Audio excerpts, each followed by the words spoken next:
श्रीकालभैरवाष्टकम्।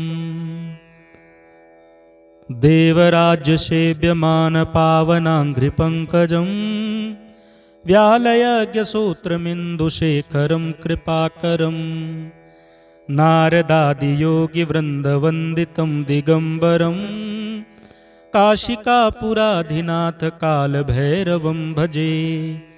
भानुकोटिभास्वरं भवाब्धितारकं परं नीलकण्ठमीप्सितार्थदायकं त्रिलोचनं कालकालमम्बुजासमक्षशूलमक्षरं काशिकापुराधिनाथकालभैरवं भजे। शूलटङ्कपाशदण्डपाणिमादिकारणं श्यामकायमादिदेवमक्षरं निरामयम् भीमविक्रमं प्रभुं विचित्रताण्डवप्रियं काशिकापुराधिनाथकालभैरवं भजे। भुक्तिमुक्तिदायकं प्रशस्तचारुविग्रहं भक्तवत्सलं स्थितं समस्तलोकविग्रहं विनिक्वणनमनोज्ञहेमकिङ्किणीलसत्कटिं काशिकापुराधिनाथकालभैरवं भजे। धर्मसेतुपालकं त्वधर्ममार्गनाशनं कर्मपाशमोचकं सुशर्मदायकं विभुं स्वर्णवर्णशेषपाशशोभिताङ्गमण्डलं काशिकापुराधिनाथकालभैरवं भजे।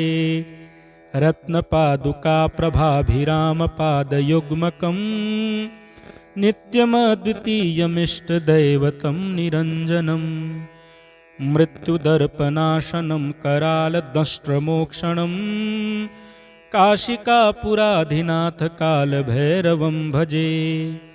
अट्टहासभिन्नपद्मजाण्डकोशसन्ततिं दृष्टिपातनष्टपापजालमुग्रशासनम् अष्टसिद्धिदायकं कपालमालिकन्धरं काशिकापुराधिनाथकालभैरवं भजे। भूतसङ्घनायकं विशालकीर्तिदायकं काशीवासलोकपुण्यपापशोधकं विभुं नीतिमार्गकोविदं पुरातनं जगत्पतिं काशिकापुराधिनाथकालभैरवं भजे। कालभैरवाष्टकं पठन्ति ये मनोहरं ज्ञानमुक्तिसाधनं विचित्रपुण्यवर्धनं शोकमोहदैन्यलोभकोपतापनाशनं ते प्रयान्ति कालभैरवाग्निसन्निधिं ध्रुवं। देवराज्यसेव्यमानपावनाङ्घ्रिपङ्कजं व्यालयज्ञसूत्रमिन्दुशेखरं कृपाकरं नारदादियोगिवृन्दवन्दितं दिगम्बरं काशिकापुराधिनाथकालभैरवं भजे। भानुकोटिभास्वरं भवाब्धितारकं परं नीलकण्ठमीप्सितार्थदायकं त्रिलोचनं कालकालमम्बुजासमक्षशूलमक्षरं काशिकापुराधिनाथकालभैरवं भजे।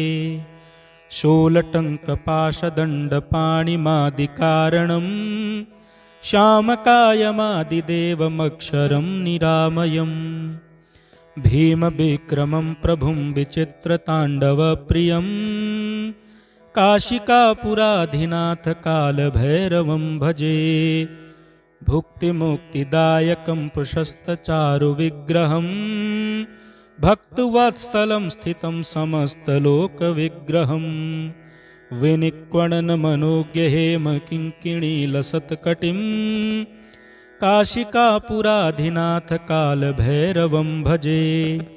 धर्मसेतुपालकं त्वधर्ममार्गनाशनं कर्मपाशमोचकं सुशर्मदायकं विभुं स्वर्णवर्णशेषपाशशोभिताङ्गमण्डलं काशिकापुराधिनाथकालभैरवं भजे।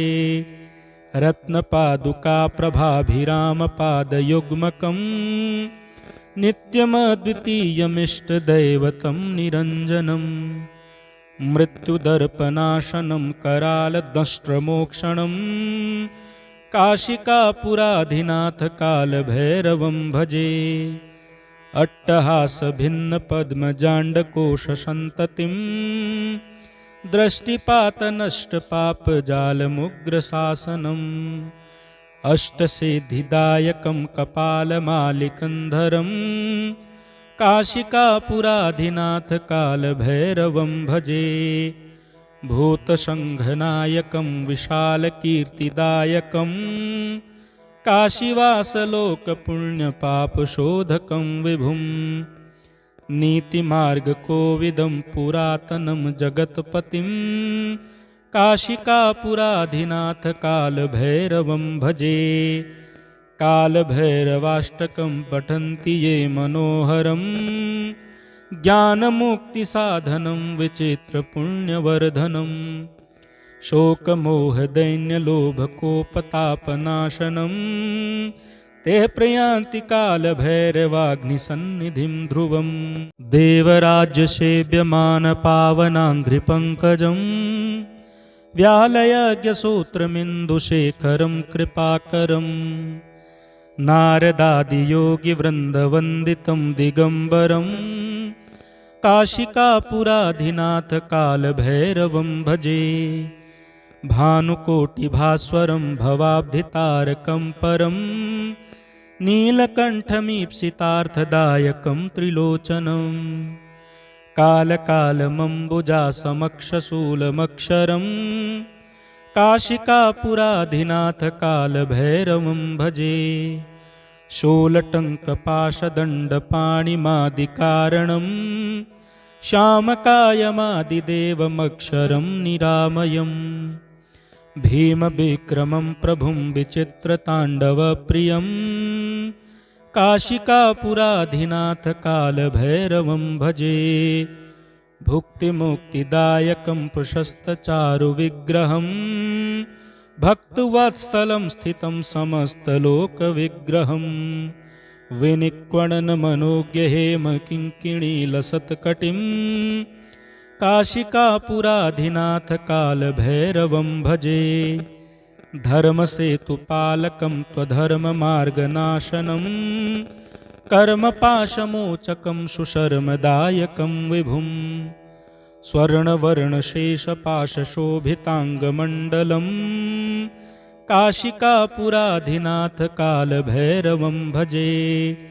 रत्नपादुकाप्रभाभिरामपादयुग्मकं नित्यमद्वितीयमिष्टदैवतं निरञ्जनं मृत्युदर्पनाशनं करालदंष्ट्रमोक्षणं काशिकापुराधिनाथकालभैरवं भजे।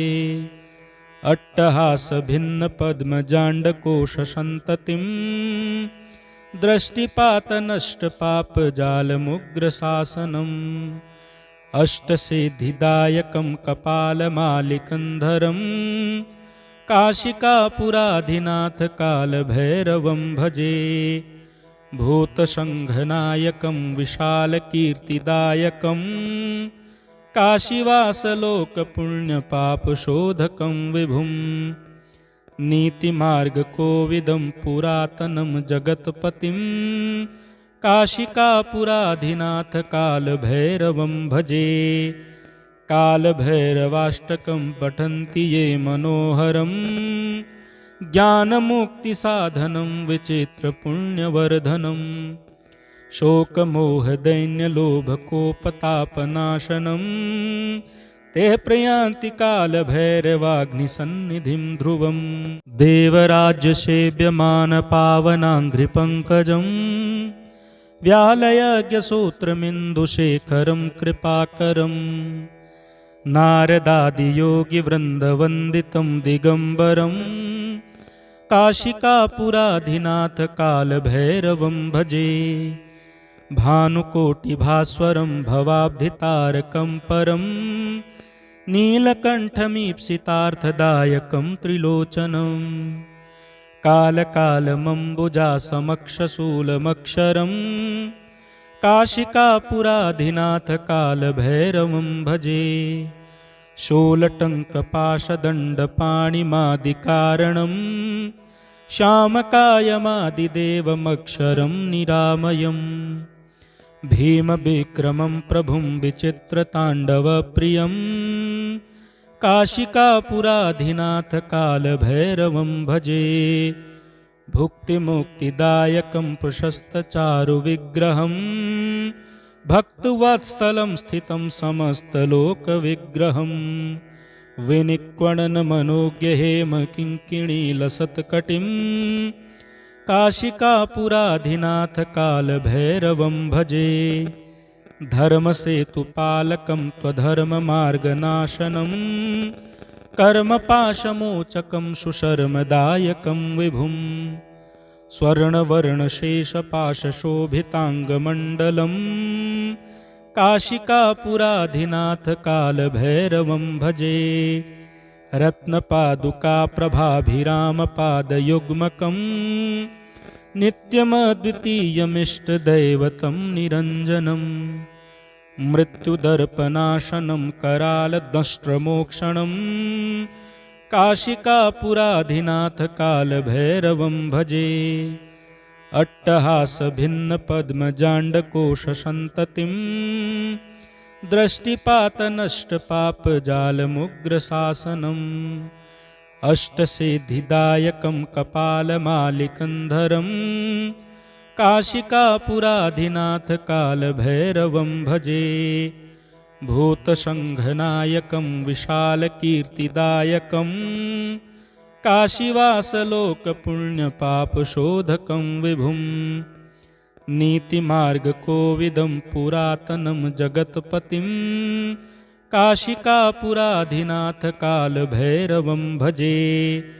कालभैरवाष्टकं पठन्ति ये मनोहरं ज्ञानमुक्तिसाधनं विचित्रपुण्यवर्धनं।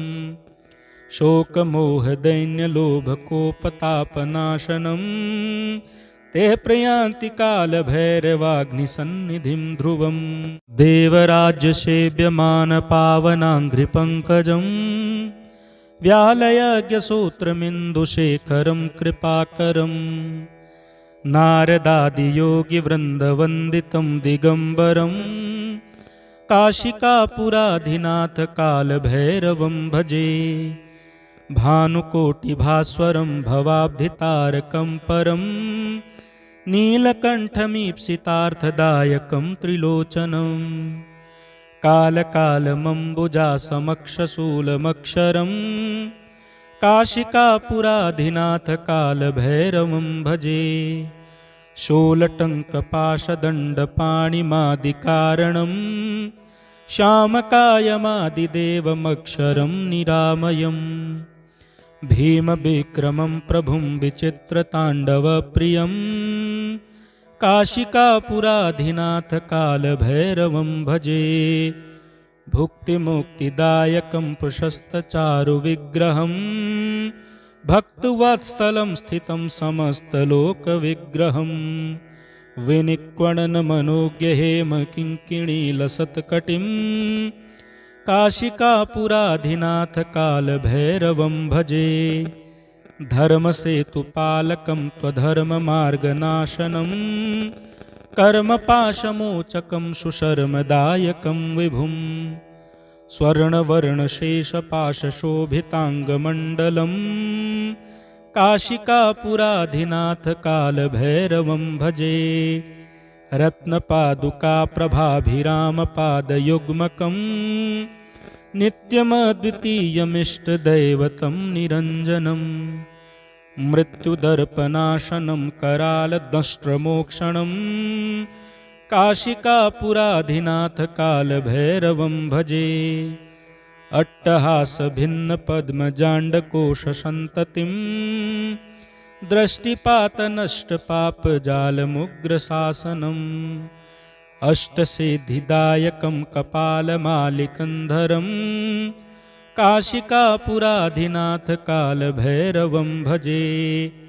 भूतसङ्घनायकं विशालकीर्तिदायकं काशीवासलोकपुण्यपापशोधकं विभुम् नीतिमार्गकोविदं पुरातनं जगत्पतिं काशिकापुराधिनाथ कालभैरवं भजे।